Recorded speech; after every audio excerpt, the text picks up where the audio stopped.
Live షోకి స్వాగతం. అతిథి శ్రీ బొట్ల రామారావు, వైఎస్ఆర్ కాంగ్రెస్ పార్టీ రాష్ట్ర కార్యదర్శి, డాక్టర్ బాలరాజ్ యాదవ్ బీఆర్ఎస్ అధికార ప్రతినిధి, పోరెడ్డి కిషోర్ రెడ్డి గారు భారతీయ జనతా పార్టీ అధికార ప్రతినిధి, శ్రీ గౌరీ సతీష్ గారు కాంగ్రెస్ పార్టీ అధికార ప్రతినిధి ఈరోజు చర్చలో పాల్గొంటారు. ముందుగా బొట్ల రామారావు గారితో మాట్లాడదాం. రామారావు గారు చెప్పండి, ఏమిటి నిన్న హైదరాబాద్లో జరిగిన జగన్ గారి ప్రోగ్రాం కానీ, జనం వచ్చిన తీరు కానీ, దానిపైన ఎల్లో మీడియా ఏడ్చిన ఏడుపులు కానీ, అలాగే పోలీస్ వ్యవస్థ రెడ్ బుక్ ఎఫెక్ట్ వల్లే ఆ రకంగా అట్టడుగు స్థానానికి వెళ్ళిందని మీరు అనుకుంటున్నారా? ముందుగా మీకు వీక్షకులందరికీ కూడా నమస్కారాలు. మనం చూస్తా ఉన్నాం సార్, నిన్నటి రోజున మన ప్రీతమ నాయకుడు జగన్మోహన్ రెడ్డి గారు ఏదైతే హైదరాబాద్ లోని నాంపల్లి సిబిఐ కోర్టుకు హాజరయ్యేటటువంటి అంశం ఏదైతే ఉందో దాని మీద ఐటీడీపీ కానీ ఎల్లో మీడియా కానీ ముందుగా ఒక విష ప్రచారం చేసినటువంటిది వాళ్ళు బొక్క బోర్లా పడ్డారు. వాళ్ళు చేసినటువంటి విష ప్రచారం ఏంటంటే, ఈ యొక్క కేసుల్లో జగన్మోహన్ రెడ్డి గారిని కోర్టుకు పిలిపించేది అరెస్ట్ చేస్తారనేటువంటి విధానం ఒక లేయర్ గా ప్రచారం చేశారు. కానీ వాస్తవం ఏంటంటే, వాళ్ళకు కూడా తెలియనిది కొంతమంది విశ్లేషకులు, పచ్చ మీడియా విశ్లేషకులు కూడా తెలియనటువంటి అంశం ఏంటంటే, ఆయన మన జగన్మోహన్ రెడ్డి గారు ఈ మధ్య లండన్ ప్రయాణం పెట్టుకొని కోర్టు పర్మిషన్ తీసుకున్నప్పుడు సిబిఐ కొన్ని వాదనలు వినిపించి ఆయనకు పర్మిషన్ ఇవ్వద్దని చెప్పేసి చెప్తే కోర్టు దాన్ని అన్నింటిని తోసిపుచ్చి పర్మిషన్ ఇచ్చి, తర్వాత ఏదైతే హాజరు కావాలనేటువంటి అంశం గురించి లండన్ నుంచి వచ్చిన తర్వాత ఒకసారి కోర్టుకు హాజరయ్యే యొక్క సంతకం చేయాలనేటువంటి అంశం మీద ఆ షరతు విధించినటువంటి అంశం ఉంటే, దానికోసం ఆయన వస్తే దానికి షెడ్యూల్ ఆయన ప్రిపేర్ చేసుకొని హైదరాబాద్కి వస్తుంటే దాని మీద పుంకాలుగా ఐటీడీపీ, ఎల్లో మీడియా, దానికి సంబంధించినటువంటి అనలిస్టులు, టీడీపీ ముసుగులు అనలిస్టులు కూడా చేసినటువంటి విష ప్రచారం మనం చూసాం. అసలు జగన్మోహన్ రెడ్డి గారు అంటేనే జన ప్రభంజనం అండి. ఈ యొక్క భారతదేశంలోని ఒక మాట మీద, విలువల మీద, మాట తప్పని మాట ఇస్తే ఖచ్చితంగా అమలు చేస్తాడనేటువంటి అంశం మీద ప్రజల అభిమానము, చాలా మంది అభిమానం కలిగినటువంటి వ్యక్తి. ఆయన ఎక్కడికి వెళ్ళినా కూడా జనం వస్తారనేది అందరికీ తెలిసినటువంటి. అయితే దీని మీద స్పెషల్ డిబేట్లు పెట్టి ప్రత్యేకంగా కొంతమంది వ్యక్తులు అయితే నిన్న మాట్లాడే అంశం, జగన్ గారిని ఎన్కౌంటర్ చేయాలి, అసలు ఈ జనం పోలీసులు, తెలంగాణ పోలీసులు ఏం చేస్తున్నారని ఏడుపు కొట్టి వ్యవహారాలు చేశారు. చివరకు ఆయన ప్రయాణించినటువంటి విమానం మీద కూడా వాళ్ళు చేసినటువంటి వ్యాఖ్యలు ఇది చాలా అభ్యంతరకరమైనటువంటి అంశం. ఎందుకంటే ఆంధ్రప్రదేశ్ రాష్ట్రంలో ఈ యొక్క ప్రభుత్వం ఏర్పాటు చేసినటువంటి నాయకులు ఏదైతే CM, deputy CM, de facto CM ఏదైతే లోకేష్ ప్రతి వారం వీకెండ్ ట్రిప్పుల తోటి ప్రజాదానం వ్యర్థం చేస్తుంటే, మా నాయకుడు జగన్మోహన్ రెడ్డి గారు ఖచ్చితంగా ఆయన సొంత ఖర్చుతోటి ప్రయాణం చేస్తే వీళ్ళకి అభ్యంతరం ఏంటో అర్థం కానటువంటి పరిస్థితి ఉంది. మరి ఇంతగా ఏడ్చినటువంటి వీళ్ళు మరి వాళ్ళ యొక్క నాయకుల అంశంలో ఎందుకు మాట్లాడలేదు అనేది కూడా ఉంది. వీళ్ళ యొక్క అనలిస్టులు ఏదైతే ఐటీడీపీ బ్యాచ్, తెలుగుదేశం పార్టీ కొంత ఎల్లో మీడియాకి చేస్తున్నటువంటి విష ప్రచారం అయితేనేమి, అనలిస్టుల ప్రచారం అయితేనేమి ప్రజల్లో చాలా అపహాస్యం పాలైనటువంటి పరిస్థితి ఉంది. ఖచ్చితంగా ఈ అంశం గురించి ప్రజాభిమానం ఉన్నటువంటి నాయకుడికి జగన్మోహన్ రెడ్డి గారు ఖచ్చితంగా ముందుకెళ్తారనేటువంటి అంశం మనకు అర్థమవుతా ఉంది. అయితే ఇక్కడ ఆంధ్రప్రదేశ్ పోలీసు వ్యవస్థ అనేది ఖచ్చితంగా ఏదైతే మంగళగిరిలో ఉన్నటువంటి తెలుగుదేశం పార్టీ కార్యాలయము వాళ్ళకి హెడ్ ఆఫీస్ గా మారి అక్కడి నుంచే ఎఫ్ఐఆర్లు కానీ, అరెస్టులు కానీ మనం చూసాం. ఎంత దుర్మార్గం అంటే రాష్ట్రంలో సోషల్ మీడియాకు సంబంధించినటువంటి అరెస్టులు చూసాం. అట్లాగే చెవిరెడ్డి భాస్కర్ రెడ్డి గారి మీద అక్రమంగా పోక్సో కేసు పెట్టినటువంటి ఘటన కానీ, అనేక మంది వ్యక్తుల మీద గంజాయి కేసులు పెట్టి నాయకుల మీద, వైసీపీ నాయకుల మీద వేధింపులకు గురి చేసి ఈ యొక్క రెడ్ బుక్ రాజ్యాంగాన్ని అమలు పరుచుతున్నటువంటి దుస్థితి ఉంది. ఇది దేశంలోనే ఆంధ్రప్రదేశ్ యొక్క పోలీస్ వ్యవస్థ 36వ ర్యాంక్ వచ్చింది. ఖచ్చితంగా ఇది పోలీస్ శాఖ సిగ్గుపడాల్సినటువంటి అంశం. ఖచ్చితంగా మీ యొక్క డ్యూటీ మీరు చేయాలి. మంగళగిరిలో తెలుగుదేశం పార్టీ ఆదేశాలు పాటిస్తే భవిష్యత్తు అంధకారం అవుతుంది. ప్రజాస్వామ్యవాదులు ఊరుకోరు, ప్రజా సంఘాలు ఊరుకోరు అని చెప్పి ఈ సందర్భంగా వాళ్ళు కూడా తెలుసుకోవాలి. అదే ఈ మధ్య లోకేష్ కూడా బీహార్ ప్రచారం చేసి వచ్చాడండి. అదేదో జంగిల్ రాజు, ఏదో ఆటవిక రాజ్యం అని చెప్పాడు. కానీ ఇవాళ బీహార్ పోలీసు వ్యవస్థ 15వ స్థానంలో ఉంది, మీరు 36వ స్థానంలో ఉంది. కళ్ళు తెరవండి అని చెప్పి ఈ సందర్భంగా హెచ్చరిస్తున్నామండి. రైట్, మంచి పాయింట్ చెప్పారు. బీహార్ వీళ్ళు ఇచ్చి అక్కడ జంగిల్ రాజు అంటే బీహార్ ఏమో బెటర్గా ఉంది, ఇక్కడ ఆంధ్రప్రదేశ్ ఏమో అధ్వానంగా ఉందని నీవు కేంద్ర నివేదిక వెల్లడించింది అనమాట. ఇదంతా రెడ్ బుక్ ఎఫెక్ట్ అనుకోవాలి. థ్యాంక్ యూ రామారావు గారు. రాష్ట్రపతికి, గవర్నర్కు గడువులు పెట్టలేమని తాజాగా ఇచ్చిన సుప్రీంకోర్టు తీర్పు ప్రజాస్వామ్య వ్యవస్థకు మంచిదేనా?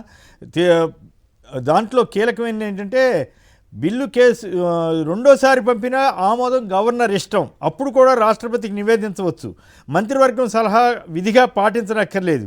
సుదీర్ఘకాలం ఆపడం మాత్రం సరికాదని అంటూనే మళ్ళీ అప్పుడు కోర్టులు సమీక్షించవచ్చు అన్నారు. మొదటేమో గడువులోగా ఇవ్వాలని చెప్పి సుప్రీంకోర్టులోని ఒక బెంచ్ చెప్తే ఇప్పుడు పూర్తి ధర్మాసనం, రాజ్యాంగ ధర్మాసనం ఈ మేరకు తీర్పిచ్చింది. దీని ప్రభావం ఏ రకంగా ఉంటుంది బాలరాజు గారు? ఓకే, సర్వోన్నత న్యాయస్థానం గతంలో ఒక తీర్పు ఇచ్చింది. ఆ తీర్పు ప్రకారం ఏంటంటే గవర్నర్ కానీ రాష్ట్రపతి కానీ తమ దగ్గరకు వచ్చిన బిల్లులు 3 నెలల లోపునే పరిష్కరించాలనేది ఒక తీర్పు ఇచ్చింది. దాని మీద మళ్ళీ రాష్ట్రపతి గారు కొన్ని క్వశ్చన్స్ సుప్రీంకోర్టు వేయడంతో సుప్రీంకోర్టు మళ్ళీ నిన్న పునఃసమీక్షించింది. ఆ క్రమంలోనే గవర్నర్ కానీ రాష్ట్రపతిని కానీ మనం ప్రశ్నించే అవకాశం లేదనే అవకాశాన్ని చెప్పింది. అదే క్రమంలో ఇవాళ మేము బీఆర్ఎస్ పార్టీగా మేము చెప్పేది ఏంటంటే, గతంలో గవర్నర్గా ఉన్నటువంటి తమిళసై గారు కావచ్చు, ఇలా తమిళనాడులో జరుగుతున్నటువంటి రవి గారికి సంబంధించిన అంశం కావచ్చు, కేరళలో జరుగుతున్న అంశం కావచ్చు, ఇవన్నీ కూడా రాష్ట్ర ప్రభుత్వాలకు సంబంధించి తమిళనాడు సంబంధించిన ప్రభుత్వం, స్టాలిన్ గారి ప్రభుత్వం సుప్రీంకోర్టు వెళ్ళడంతో ఈ అంశం తెర మీదకి వచ్చింది. సుమారు 10 బిల్లులు కాస్త అక్కడ పెండింగ్ లో పెట్టడం, ఇక్కడ తమిళసై ఉన్నప్పుడు కేసీఆర్ గారి గవర్నమెంట్ ఉన్నప్పుడు ఇక్కడ పెండింగ్ లో పెట్టడం, అదే రాష్ట్రాల యొక్క హక్కులే హరిస్తా ఉన్నారనే అంశం స్పష్టంగా రాష్ట్ర ప్రభుత్వాల్లో ఈ యొక్క ఆందోళన ఉన్నది.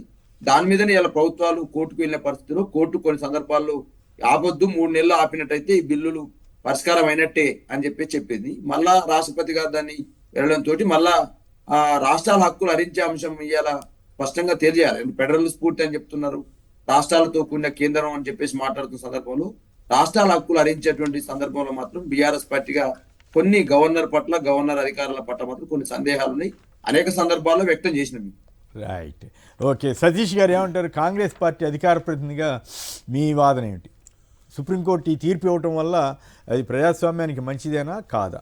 ముందుగా చర్చలో పాల్గొన్నటువంటి బాలరాజు గారికి, మన వైఎస్ఆర్సీపీ నాయకులకు, మీకు సాక్షి ప్రేక్షకులందరూ కూడా నమస్కారం తెలియజేస్తూ, ఏదైతే ఎన్డీఏ అధికారంలో ఉన్నటువంటి కేంద్ర ప్రభుత్వం, విపక్షాలు అధికారంలో ఉన్నటువంటి రాష్ట్రాలు ఆయా ప్రజల అభిమతం మేరకు కొన్ని చట్టాలు చేస్తే వాటిని ఆమోదం తెలపకుండా, కనీసం రీమార్క్స్ కాల్ఫార్ చేయకుండా అలా చేయడం ద్వారా ప్రజాస్వామ్యము కూనీ చేయబడుతుందనేది మనం అందరం కూడా ఆలోచించాలి. ఎందుకనంటే ఆ రాష్ట్రాల్లో ఉన్నటువంటి పరిస్థితులకు అనుగుణంగా వారు ఒక చట్టం చేస్తే రాష్ట్రపతి గారు కానీ లేదా గవర్నర్ గారు కానీ దాన్ని ఆమోదం తెలపకుండా, కనీసం దానికి ఏమైనా మార్పులు చేర్పులు అవసరమని రీమార్క్స్ కాల్ఫార్ చేయకుండా అనేది ఫెడరల్ స్ఫూర్తికి విరుద్ధం అనేది మనం అందరం కూడా ఆలోచన చేయాలి.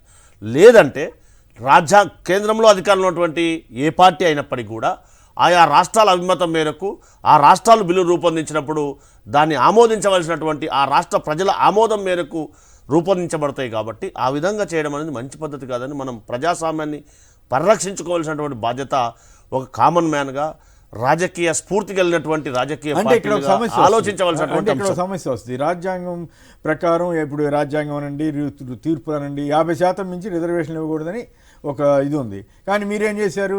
50% మించి ఇచ్చేస్తామని చెప్పి తీర్మానం చేసి బిల్లు చేసి పంపించారు. అటువంటిప్పుడు గవర్నర్లు మరి రాజ్యాంగాన్ని పరిరక్షించాలి కదా, రాష్ట్రపతి పరిరక్షించాలి. అలాంటప్పుడు తెలంగాణ రాష్ట్రంలో ఉన్నటువంటి ప్రజల అభిమతం మేరకు ఏర్పడ్డటువంటి రాష్ట్ర ప్రభుత్వం నిర్ణయం తీసుకున్నప్పుడు ఎక్కడైతే తమిళనాడులో 9 షెడ్యూల్ చేర్చారో దాన్ని రిమార్క్స్ అన్న కాల్ఫార్ చేయాలి, లేదంటే రిటర్న్ చేయాలి కదా.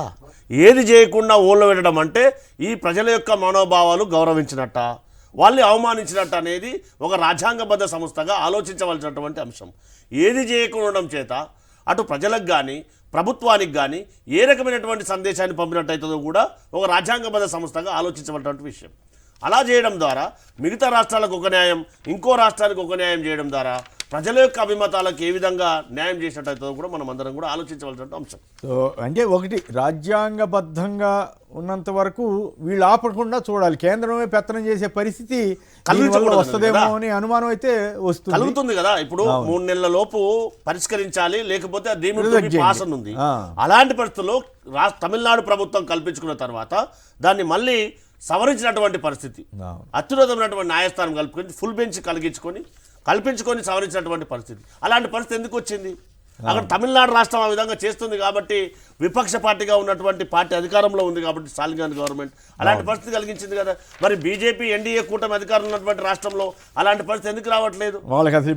ఎందుకు ఇలాంటి పరిస్థితి రావట్లేదు అంటే, ఒక దేశంలో ఉన్నటువంటి ఏ రాజకీయ పార్టీ అన్నా, ఏ రాష్ట్ర ప్రభుత్వం అయినా ఒక చట్టాన్ని రూపొందించినప్పుడు దాన్ని ఆ రాష్ట్ర ప్రజల అభిమతం మేరకు చట్టాన్ని చేసినప్పుడు దాన్ని ఆమోదించవలసినటువంటి బాధ్యత అంటే అట్లా అని చెప్పి ఆ ప్రభుత్వం పైన ఉంటుంది అట్లా అని చెప్పి ఏకపక్షంగా ఆమోదించడం కూడా కరెక్ట్ కాదేమో. ఎందుకంటే మీరు కొన్ని సందర్భాల్లో మీ ప్రభుత్వాన్ని కాదు, కొన్ని ప్రభుత్వాలు ఇష్టం వచ్చినట్టు బిల్లులు పాస్ చేస్తే వాటన్నింటినీ రాజ్యాంగ వ్యతిరేకంగా ఉంటే జనంలో నిరసన వస్తే కూడా జరిగినటువంటి సందర్భాల్లో ఆపే అధికారం కూడా ఉండాలి కదా రాష్ట్రపతికి కానీ గవర్నర్కి కానీ. ఆమోదమైన తెలపాలి రాజ్యాంగబద్ధ సంస్థ, లేదంటే రిమార్క్స్ అన్న కాల్ ఫర్ అది చేయాలి. వాస్తవం.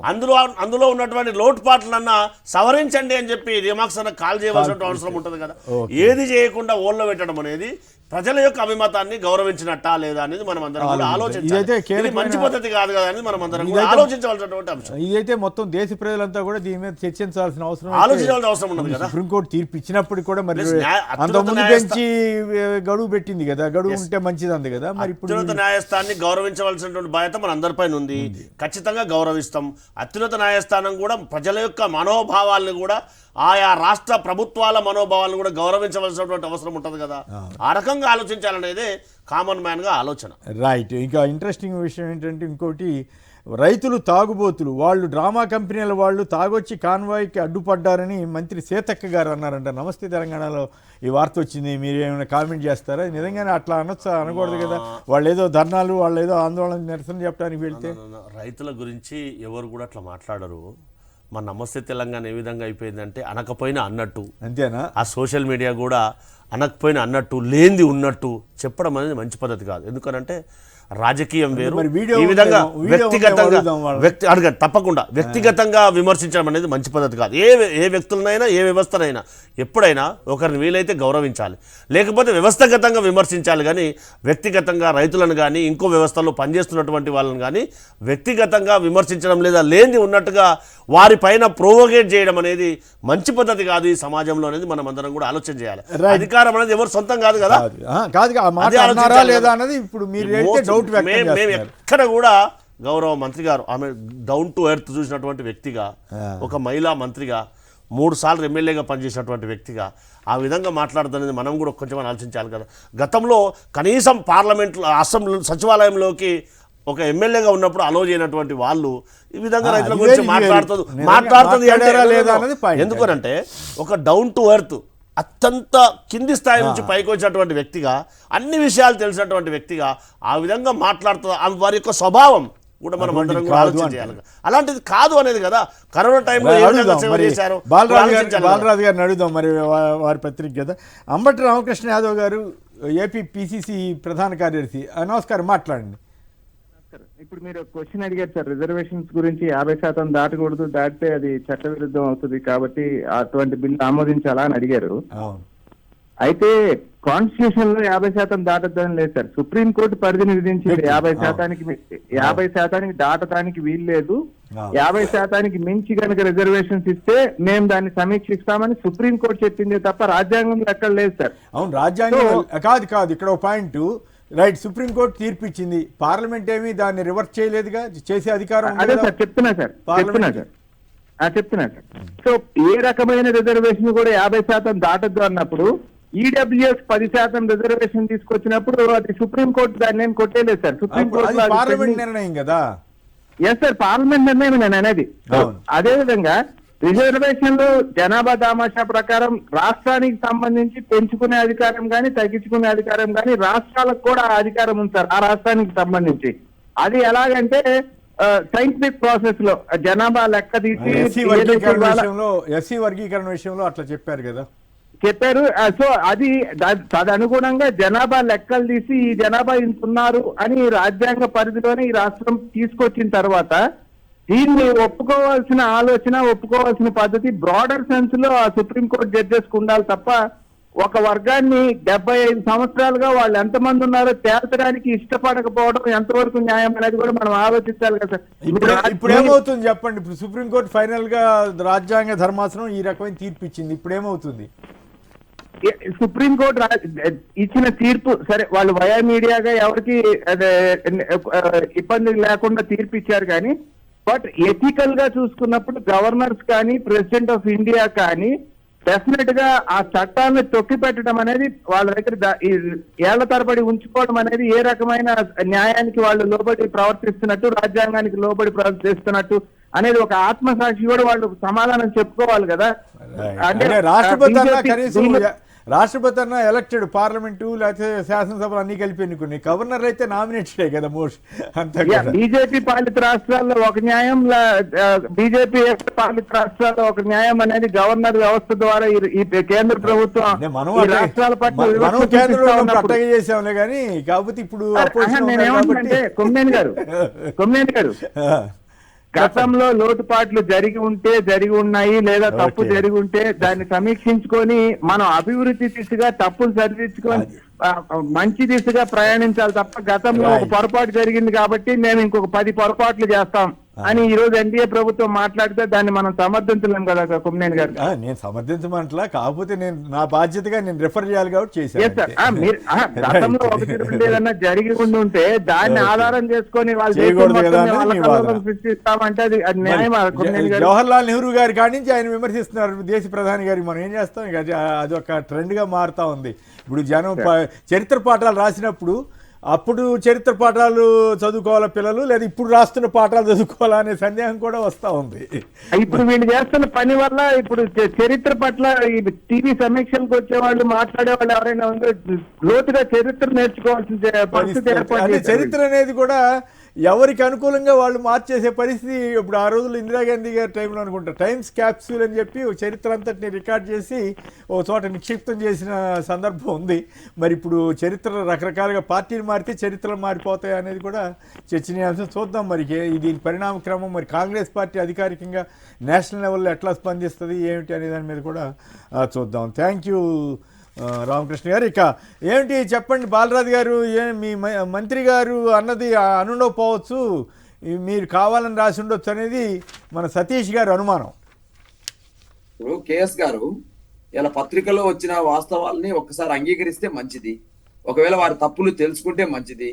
ఆ తప్పులకు క్షమాపణలు కోరితే మంచిది. కానీ అనుండకపోవచ్చు అని చెప్పేసి మళ్ళా పత్రిక మీదనే దుష్ప్రచారం చేయడాన్ని మాత్రం నేను పూర్తిగా సంపూర్ణంగా ఖండిస్తా ఉన్నాను. కేఎస్ గారు ఇప్పుడు జరిగింది ఎక్కడ? తను కామారెడ్డి ఇన్ఛార్జ్ మంత్రిగా ఉంది కామారెడ్డి జిల్లాకు. అక్కడ రామారెడ్డి అనే మండలం మీదుగా సిరిపురం అనేటువంటి మండలం మీదుగా పోతున్నప్పుడు అక్కడ ఉన్న రైతాంగం ఎక్కడైతే కొనుగోలు కేంద్రం దగ్గర ఉన్న రైతులు, మంత్రి అటువైపు కాన్వాయ్ పోతుంది కాబట్టి కాన్వాయ్కి వచ్చి వాళ్ళు అడ్డం ఉన్నారు. అడ్డంతో పాటుగా వినతి పత్రం ఇవ్వడం కోసం వాళ్ళు అక్కడ వేచి ఉన్నారు. వేచి ఉన్నప్పుడు మంత్రి గారు ఆపకుండా కాన్వాయ్ పోతున్నప్పుడు ఖచ్చితంగా అడ్డం తిరుగుతారు కదా రైతులు. అడిగి ఏమడిగినారు? అమ్మా మీరేమో రైతు దగ్గర ధాన్యం కొనుగోలు వెంటనే చేస్తున్నాం అంటున్నారు, 10-15 రోజులు పడుతుందని చెప్పేసి అక్కడ ఉన్న రైతులు అడిగారు. అదే క్రమంలో రెండో మాట అడిగారు, గతంలో మీకు బోనస్ అని చెప్పినారు, సుమారు 1300-1200 కోట్లు రాష్ట్ర వ్యాప్తంగా బాకీ ఉంది, మా మండలంలో కూడా రైతులకు బోనస్ ఇంకా రాలేదని చెప్పడం జరిగింది, బోనస్ పడదని చెప్తే. అదే క్రమంలో రుణమాఫీ సమస్య అందరికీ ఓకే, ఇష్యూ అది కాదు. ఆవిడ ఏం మాట్లాడారు, ఆవిడ ఆ మాట అనలేదు అనేది సతీష్ గారి వాదన. అనకుండా మీరు రాశారా? మీ దగ్గర దానికి సంబంధించిన సాక్ష్యాధారాలు ఏమైనా ఉన్నాయా వారు చేసిన వ్యాఖ్యలకు సంబంధించి? సార్ ఇప్పుడు నేను ఏమంటాడు సార్, ఇప్పుడు రైతులు సంబంధించి అటు పోయినప్పుడు అక్కడ తను ఆడ మాట్లాడలేదు, అక్కడ వెళ్ళిపోయింది. అక్కడ నుంచి నిరసన వ్యక్తం చేయగానే వెళ్ళిపోయిన తర్వాతకి కామారెడ్డి మార్కెట్ యార్డ్ లో మీటింగ్ పెట్టినప్పుడు తను ప్రసంగంలో చెప్పిన మాటలు, ప్రసంగం అయితే వీడియో ఉంటుంది కదా, వీడియో రామారెడ్డి మీద వెళ్తున్నప్పుడు ఇట్లా మీటింగ్ కొంతమంది రైతులు వచ్చి అడ్డం పడ్డారు, వాళ్ళు బీఆర్ఎస్ వాళ్ళు ఉన్నట్టుంది, ఆ బీఆర్ఎస్ వాళ్ళు తాగొచ్చారని చెప్పేసి మాట్లాడింది. రైతులు కాదా సార్? కాదు, సంబంధిత వీడియో ఉంటే మీదే కరెక్ట్ అవుతుంది, అప్పుడు మంత్రి గారు సరి చేసుకోవాల్సి వస్తుంది. వీడియో లేకుండా మాట్లాడితే వీళ్ళకి అడ్వాంటేజ్ అనమాట. అట్లాంటి పదాలు అట్లా అనలేదని చెప్పి వీళ్ళు దబాయించవచ్చు అనమాట. అట్లా ఓకే, దాన్ని సమీకరించినప్పుడు సార్ ఇప్పుడు నా దగ్గర వీడియో సంబంధించి క్లిప్పింగ్ రాలేదు, పేపర్ క్లిప్ మాత్రమే ఉన్నది. నేను ఏమంటే ఒకవేళ సార్ ఇవాళ రైతులు ఆక్రోషంతో ఉన్నదనడానికి ఎగ్జాంపుల్ రైతు బోనస్ అనేది అలా ఇస్తానన్నది వీలే సార్. సుమారు 500 రూపాయలు కింటాకి ఇస్తామని చెప్పిండ్రు. ఇంతవరకు పోయిన సంవత్సరం సంబంధించినటువంటి 23 లక్షల టన్నుల ధాన్యం కొన్నారు. దానికి సంబంధించినటువంటి 1300 కోట్ల రూపాయలు ఇంకా పెండింగ్ లో ఉంది. సరే, ఈ సంవత్సరం కూడా బోనస్ ఇస్తారా ఎవరో తెలియని పరిస్థితి. మీరేమో అట్లా చెబుతున్నారు. దేశమంతా సన్న బియ్యం కేంద్ర ప్రభుత్వానికి కేంద్ర మంత్రి ప్రహ్లాద్ జోషికి రేవంత్ సూచన మేము అమలు చేస్తున్నాము, చక్కగా ఉంది. అలాగే ఇతరత్ర ఈ బియ్యం సేకరణ పెంచాలని కూడా మన రేవంత్ రెడ్డి గారు, ఉత్తమ్ కుమార్ రెడ్డి గారు కేంద్రాన్ని కోరారు. మరి దానికి ఏం చెప్తారు? ఇప్పుడు సార్ ఇప్పుడు సన్న బియ్యం పంపిణీ వేరు, ఈ రోజు వడ్లకిచ్చే బోనస్ వేరు. వరి ధాన్యం కొనడం వేరు, వరి ధాన్యం సంబంధించినటువంటి కింటాకు వీళ్ళు ఇచ్చేటువంటి ఏదైతే గతంలో హామీ ఇచ్చారో దాన్ని ఇవ్వడం వేరు. ఇప్పుడు సన్న బియ్యం అనేది రేషన్ కార్డుల రేషన్ షాపులలో పంపిణీ జరుగుతా ఉంది. ఆ పంపిణీ ఎంతకన్నా జరుగుతుంది, ఎన్ని జరుగుతుంది, ఎన్ని కిలాలు ఇస్తున్నారు అనే అంశాన్ని స్పష్టంగా అటు పక్కన పెడదాం. ఇక రైతాంగం పడుతున్న బాధల పట్ల బీఆర్ఎస్ పార్టీగా ఆ మండల పార్టీ ఆధ్వర్యంలో కావచ్చు, ఆ మండలంలో రైతుల్ని సమీకరించుకొని ఒక మంత్రి గారు వెళ్ళినప్పుడు డెఫినెట్ గా వినతి పత్రం ఇస్తారు. ఖచ్చితంగా మీరు ఆగనప్పుడు అడ్డం పడతారు. అయితే కాంగ్రెస్ వారి సందేహాలు నివృత్తి చేసే విధంగా కాంగ్రెస్ కరెక్ట్ ఓకే ఓకే అండి. మనం ఇక కేటీఆర్ గారి విచారణకు గవర్నర్ అనుమతి, ఇతరత్ర అంశాలు ఫిరాయింపులు దాని మీద కూడా మాట్లాడాల్సింది. నా పాయింట్ ఏంటంటే నిజంగా అనుంటే ఆవిడ విత్డ్రా చేసుకోవడం మంచిది, అనకుండా ఉంటే మీరు సవరించుకోవడం మంచిది. ఏది కరెక్ట్ అనేది వీడియో చూస్తే కానీ నేనైతే చూడలేదు, మీరు పేపర్లోనే నేను కూడా చూశాను. అది ఈ రోజుల్లో వీడియోలు కూడా వచ్చేస్తున్నాయి కాబట్టి బహుశా వీడియోలు వచ్చి ఉంటే సతీష్ గారికి చూపించండి, అట్లాగే మంత్రి గారికి కూడా చూపించి సరి చేసి మీ ఛానల్లో ఏమని చెప్పండి సార్, చెప్తే సమాజం తెలుస్తుంది కదా. వేసే ఉంటారేమో, ఉంటే వేసి ఉంటారు కదా, ఉంటే తెలుస్తుంది కదా అంటారు. వేసి ఉండలేదా, వేసారో లేదో మనం సార్. ఈ మాట అయితే కరెక్ట్ కాదు కదా. తాగుబోతులు రైతులు అని అనకూడదు కదా. ఏమంటారు సార్ అంటే ఇంతకు ముందే చెప్పినాం, రైతు ఈ దేశానికి వెన్నెముక్క. రైతును ఆ విధంగా ఎవరు మాట్లాడినా కానీ సమంజసం కాదు అనేది ఓ కాంగ్రెస్ పార్టీ కార్యకర్తగా, కాంగ్రెస్ పార్టీ అభిమానిగా తర్వాత విషయం. కమ్యూనిటీని పట్టుకుని అట్లా అనకూడదు, అది ప్రస్తావించకూడదు అసలు అనేది కదా. అన్నారా అనలేదా అన్నది నిర్ధారించుకోవాలి. రైట్. హనుమాన్ సింగ్ గారు ఖమ్మం నుంచి. హనుమాన్ సింగ్ గారు నమస్కారం, మాట్లాడండి. నమస్కారం కొమ్మేని గారు. కాంగ్రెస్ నాయకులు ఒక మాట అన్నారు, కేటీఆర్ గారిని విచారించాలి, మేము స్వాగతిస్తాము, రాజ్యాంగబద్ధంగా వెళ్తామని చెప్పారు. చాలా మంచి పాయింట్. రాబర్ట్ వాద్రా మీద కూడా ఈడీ వాళ్ళు ఛార్జ్ షీట్ జారీ చేశారు, నిన్న వేసినట్టున్నారు కదా. దానికి కూడా ఏ మాత్రం ప్లకార్డు పట్టుకోకుండా, ఏం స్ట్రైక్ చేయకుండా మీరు ఏం పట్టుకు న్యాయబద్ధంగా ఉండండి.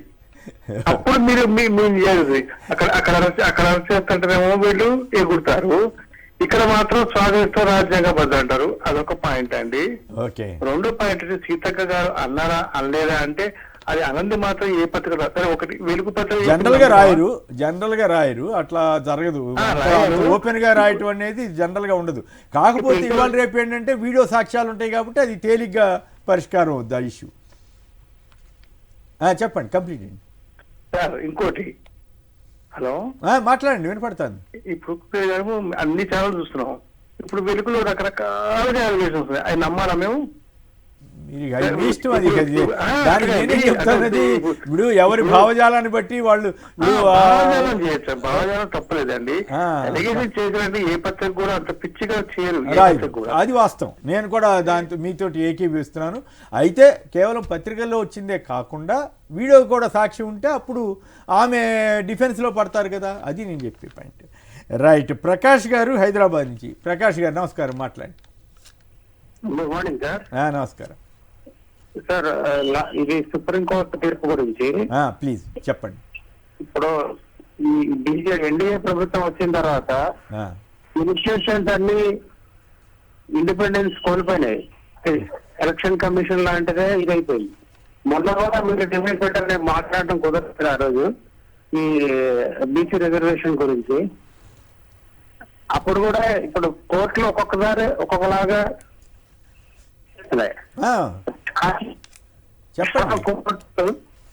అక్కడ జడ్జీల్ని బెదిరిస్తున్నారు ఎవరు అట్లాంటి మాట్లాడమని దయచేసి.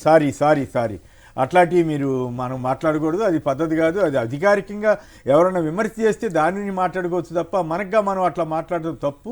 గౌరవ న్యాయస్థానాన్ని మనం గౌరవించాలి. అయితే న్యాయస్థానంలో లోటుపాట్లు ఉండటం ఇవన్నీ అవే వేరే చర్చ, కానీ మనం ఆరోపణ చేయటం అది పద్ధతి కాదు. దయచేసి అట్లాంటివి చేయొద్దని మాత్రం నా విజ్ఞప్తి. కేటీఆర్ విచారణకు గవర్నర్ అనుమతి. ఫార్ములా ఈ కార్ రేసులో 2 రోజుల కిందటే గవర్నర్ జిష్ణుదేవ్ గ్రీన్ సిగ్నల్. ఇది కరెక్టేనా? హైదరాబాద్ బ్రాండ్ ఇమేజ్ కోసం చేశారా లేదా? అలాగే ఈ కేసు వల్ల కాంగ్రెస్కి ఏమన్నా కలిసి వస్తుందా? జూబ్లీహిల్స్ ఉప ఎన్నిక తర్వాతే ఈ ఆమోదం ఇచ్చడం ద్వారా ఏంటి సంకేతం ఏమైనా ఉందా, లేదు రొటీన్గానే జరిగిందా? బీజేపీ వారు చూసారా మరి, ఇప్పుడు దాకా మా మీద ఆరోపణ చేశారు కదా, ఇప్పుడు మీరు కేసు పెట్టుకోండి అని బండి సంజయ్ గారు లాంటి వాళ్ళు అంటున్న తీరు మీద కూడా మనం అన్నిటి మీద చర్చించుకోవాలి.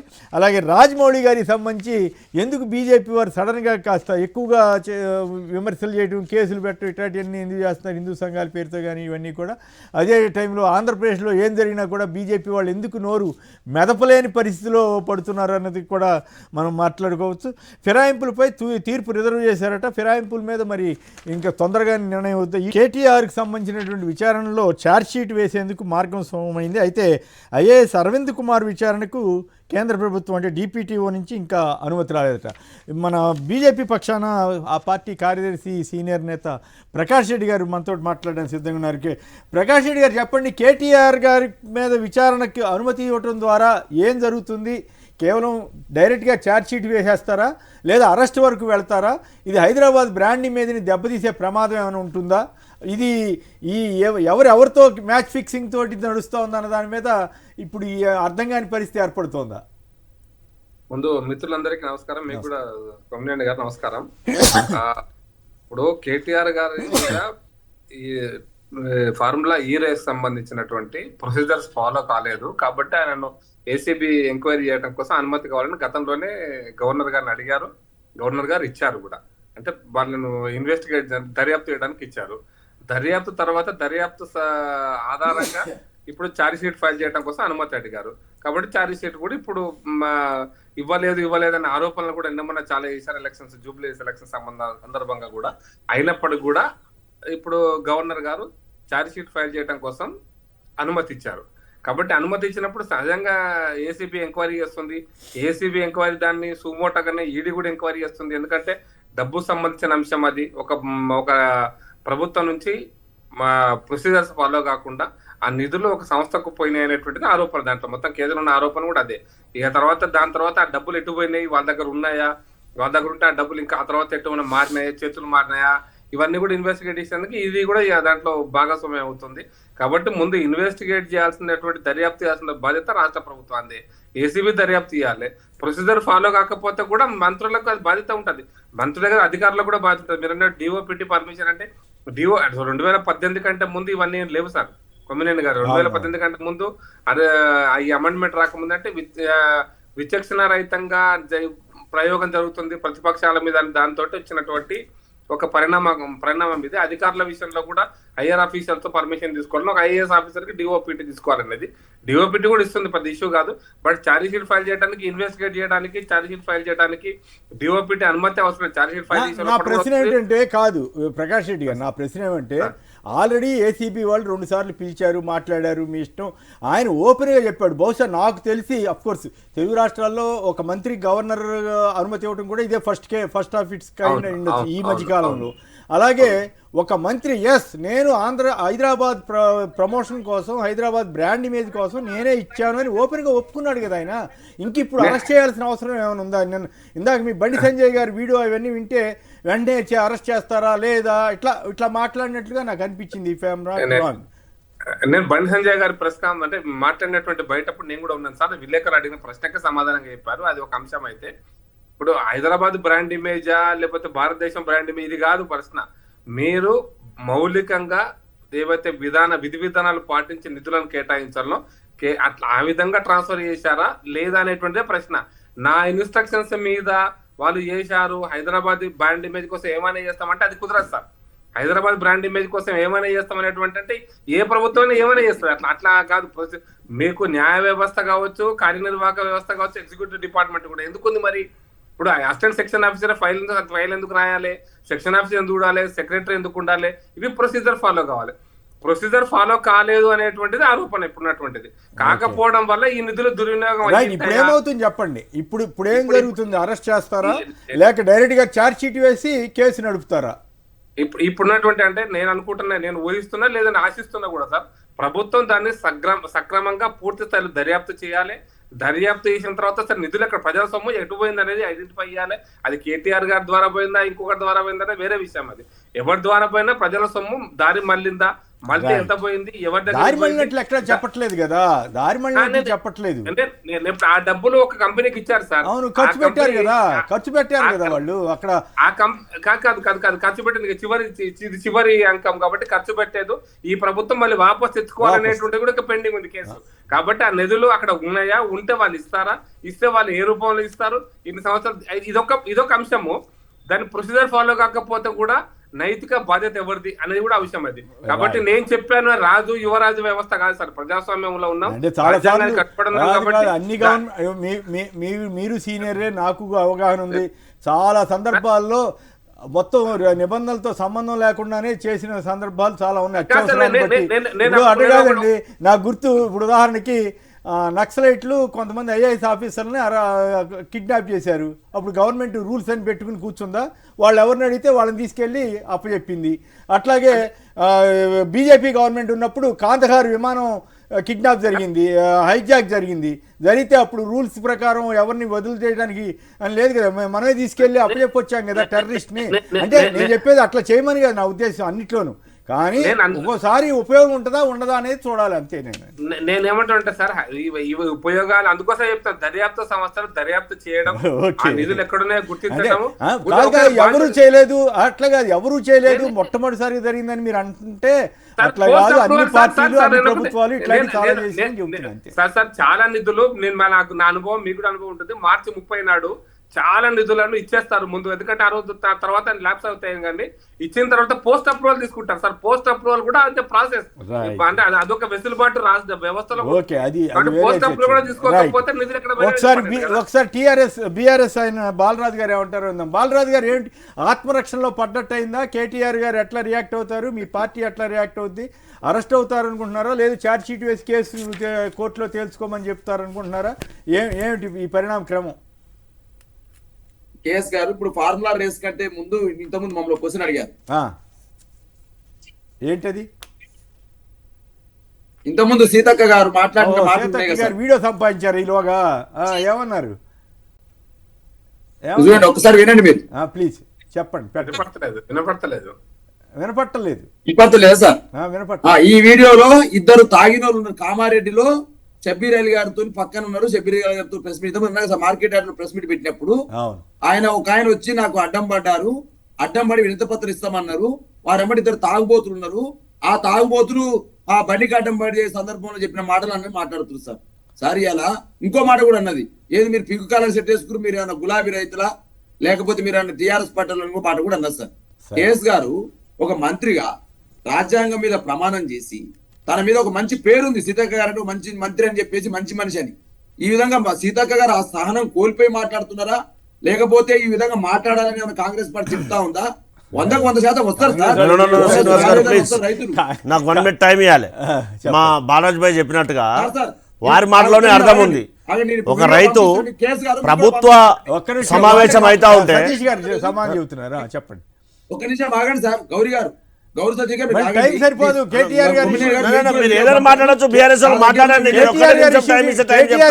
టైం సరిపోదు మిత్రమా. సార్ నేనేమంటే మీకు వీడియో పంపాను, మీరు వీడియోను డిస్ప్లే చేయండి ఫస్ట్ పాయింట్.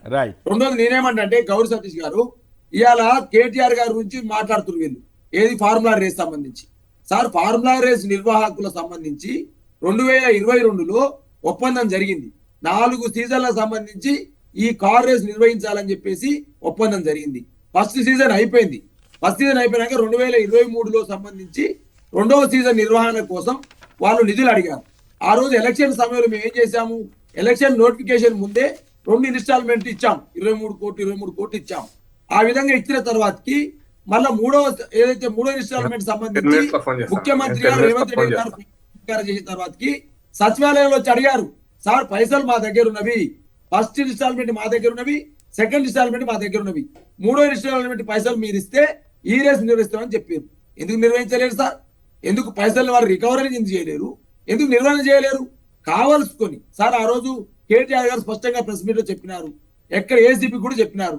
ఏమని చెప్పినారు సార్? ఆ రోజు గవర్నమెంట్ మాది ఉన్నది కాబట్టి, భవిష్యత్తులో గవర్నమెంట్ వస్తుంది కాబట్టి, ఇది ఆల్రెడీ 4 సంవత్సరాల ఒప్పందం కాబట్టి అధికారిని ఆదేశించినాం సార్, మరి మీరు ఇవ్వండి, మళ్ళీ వచ్చేది గవర్నమెంట్ మనదే కాబట్టి ఒకవేళ ప్రమోటర్ వెళ్ళిపోయినా కూడా మనం ఇంకోళ్ళని చూసుకుందామని చెప్పేసి హైదరాబాద్ బ్రాండ్ ఇమేజ్ పెంచడం కోసం చేసిన ప్రయత్నం కేటీఆర్ గారు చేసిన తప్ప ఒక్కసారి కాంగ్రెస్ పార్టీ ఆలోచన చేయాలి. ఈ రోజు బీజేపీ మాట్లాడుతున్న మాటలు కూడా ఆలోచన చేయాలి. సార్ 4 సంవత్సరాల సీజన్ ఒప్పందం అయితే ఒక సీజన్ అయిపోయింది. 2వ సీజన్ కోసం మేము పర్మిషన్ ఇస్తే ఆ పర్మిషన్ కి ఇచ్చిన పైసలు ఎవరైతే నిర్వాహకుల దగ్గరనే ఉన్నారో వాళ్ళు చెప్తా ఉన్నారు. రేవంత్ రెడ్డి గారిని వచ్చి వాళ్ళు కలిసినారు. డిసెంబర్ 9వ తారీఖు వచ్చి కలిసినారు. మరి మా పైసలు మాకు రిటర్న్ మాకు ఇస్తారా ఏమంటారని అడిగితే సప్పుడు లేదు సార్ లేదు. ఇలా కేటీఆర్ గారి మీద కావాల్సుకొని ఏదో ఒప్పందం ఏదో జరిగినట్టు పైసలు అవినీతి జరిగినట్టు మాట్లాడుతున్నారు సార్. ఇదే గ్రీన్ కో అనే సంస్థ 2022-23లో 90 లక్షల బ్రాండ్లను మరి కాంగ్రెస్ పార్టీకి ఇచ్చింది సార్. దాన్ని ఏమనాలా సార్? ఈ దేశంలో భారతీయ జనతా పార్టీ కూడా గ్రీన్ కో బాండ్లను ఇచ్చింది సార్. దాన్ని ఏమనాలా సార్? ఇలా కావాల్సుకొని బట్ట కాల్చేసి ఇలా కేటీఆర్ గారి బదనం చేయాలని ఆలోచన చేస్తా ఉంది సార్. నేను అడుగుతా ఉన్నాను సార్, ఇలా ప్రతిపక్ష పార్టీగా రైతుల గురించి కొట్లాడడం చేసిన తప్ప లగిచేల రైతులు ఈ కొడంగల్ రైతుల గురించి కొట్లాడితే కొడంగల్ రైతుల గురించి నువ్వు కొట్లాడతావని చెప్పేసి కుట్రపూర్తిగా కేసు పెడతావా?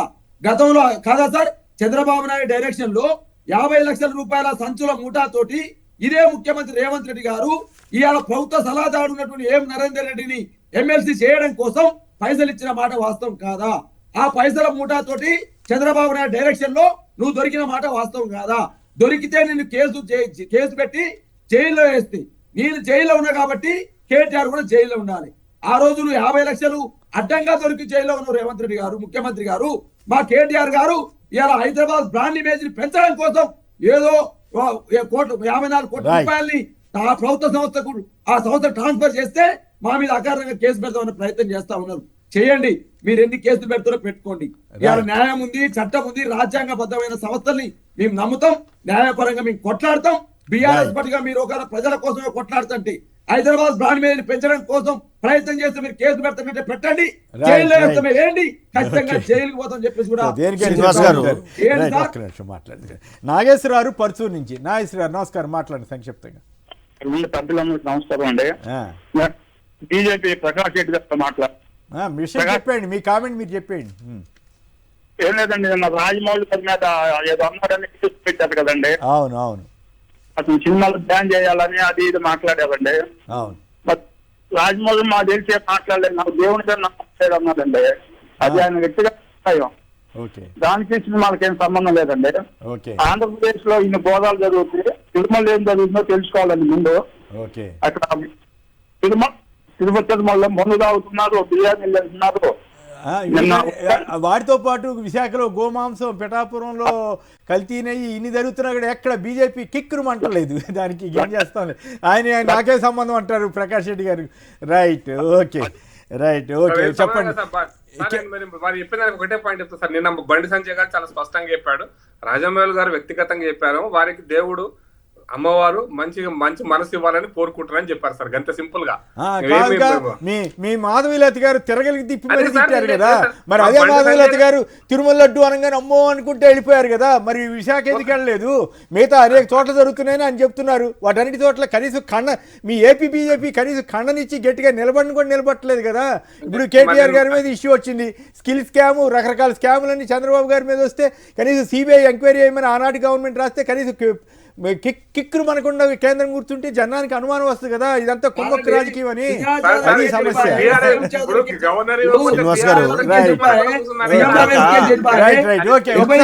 ఒకసారి సతీష్ గారికి అవకాశం. శ్రీనివాస్ గారు బాలాజీ గారు మాట్లాడుతూ చాలా స్పష్టంగా చెప్పారు, వారు మాట్లాడుతూ రైతుల గురించి ఎక్కడ మాట్లాడలేదు అని చెప్పి వారి మాటల్లో మనం విన్నాం కదా. మీరు ఆగండి, బాలరాజు గారు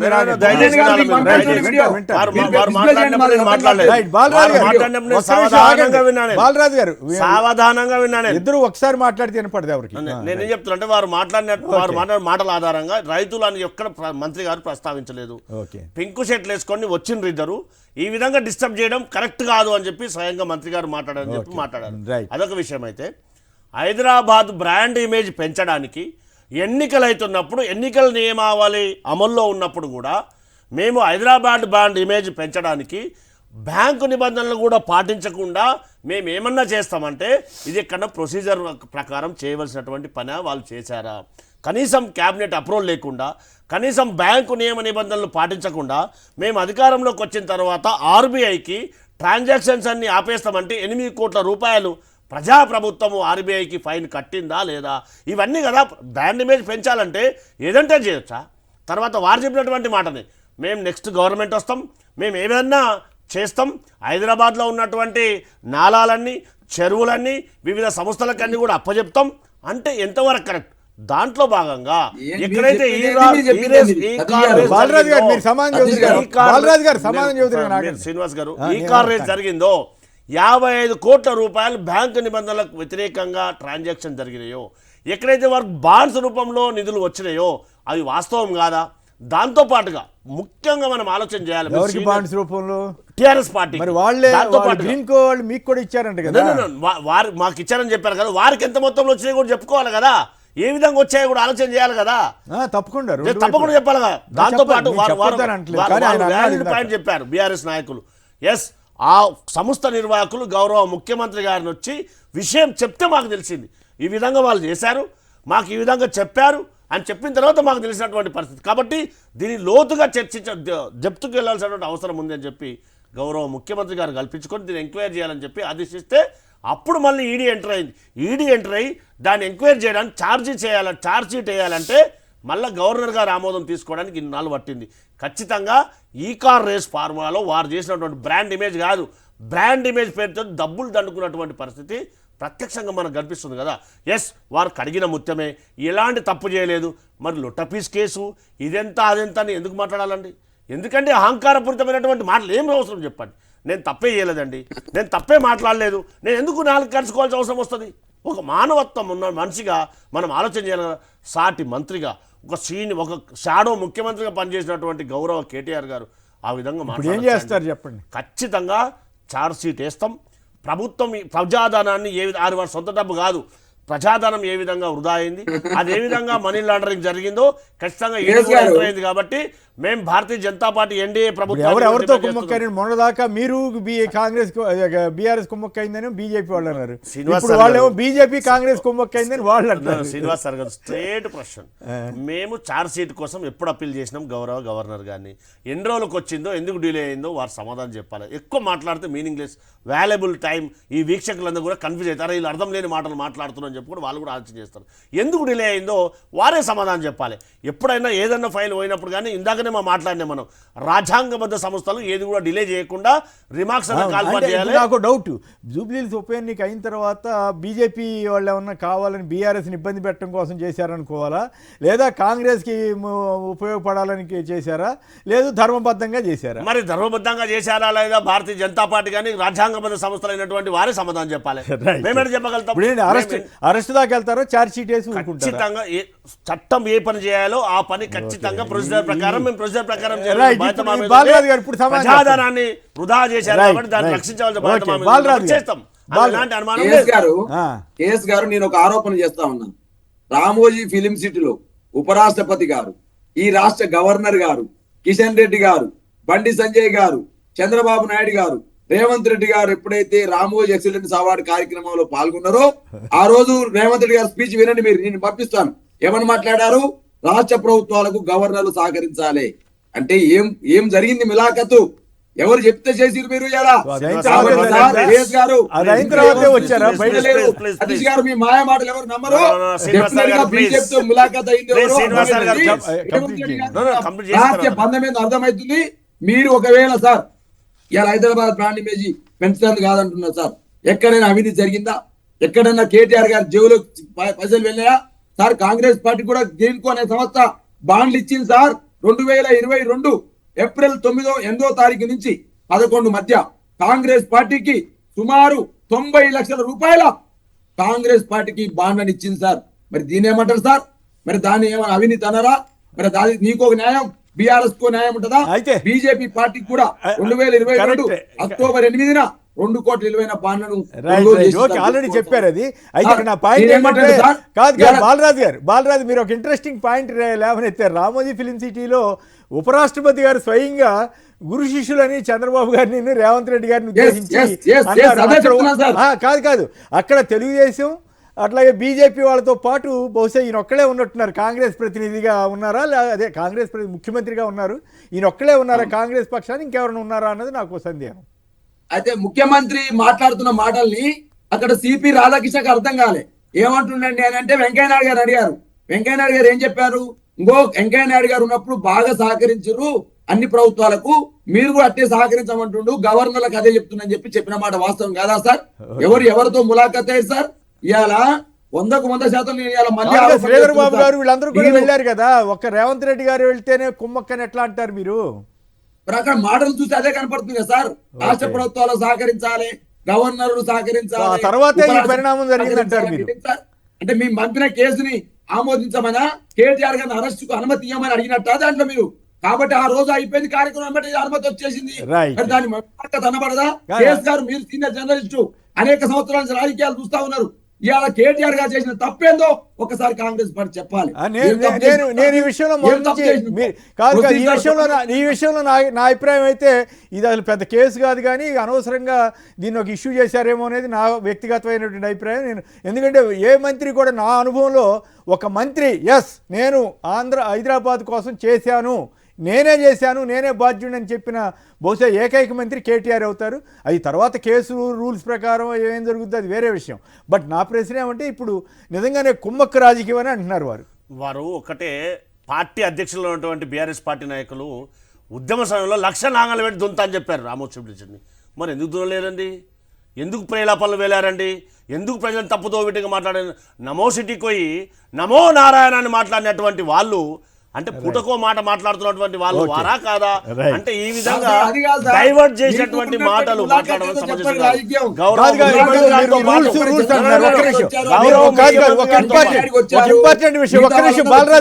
ఒక్క నిమిషం. ఇప్పుడు మీరు రూల్స్ నిబంధనలు అంటున్నారు కదా, మరి అర్ధరాత్రి కాడ ఒక మంత్రి గారి ఇంటికి వెళ్ళి అడావుడి చేశారు, తర్వాత ఏమైపోయినాయి ఆ రూల్స్? దాంతో పాటు మా జిల్లా ఇన్ఛార్జ్ మంత్రి గారు, స్థానిక ఎమ్మెల్యే ముందుకెళ్ళిందా? గన్బెట్టి బెదిరించారన్న కేసు ఏమైపోయింది? ఎవరో సిమెంట్ ఫ్యాక్టరీ అని మీరే కదా చెప్పింది. మరి రూల్స్ అనేది మీకు కావాలి అంటే ఆ పార్టీ ఈ పార్టీ అని కాదు, రాష్ట్రాల్లో ప్రొసీజర్ ప్రకారం కేసు వెళ్ళారా లేదా? వెళ్ళినప్పుడు వాళ్ళని అరెస్ట్ చేశారా? చేయలేదు కదా. ఎందుకు చేయలేదు? దానికి ఎవిడెన్స్ కావాలి కదా. ఎవిడెన్స్ లేకుండానే పోలీసు వాళ్ళు అర్ధరాత్రి ఎవరున్నారని వెళ్ళారు? శ్రీనివాస్ సార్ గారు బాగా తెలుసు అక్కడ ఎవరు వెళ్ళారు, ఎవరి కోసం వెళ్ళారు,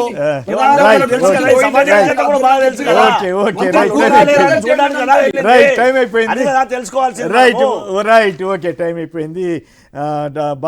డాక్టర్ బాలరాజ్ యాదవ్ గారు, ప్రకాష్ రెడ్డి గారు, గౌరీ సతీష్ గారు అందరికీ కూడా ధన్యవాదాలు. ఇది నేడు చర్చా కార్యక్రమం. నమస్కారం.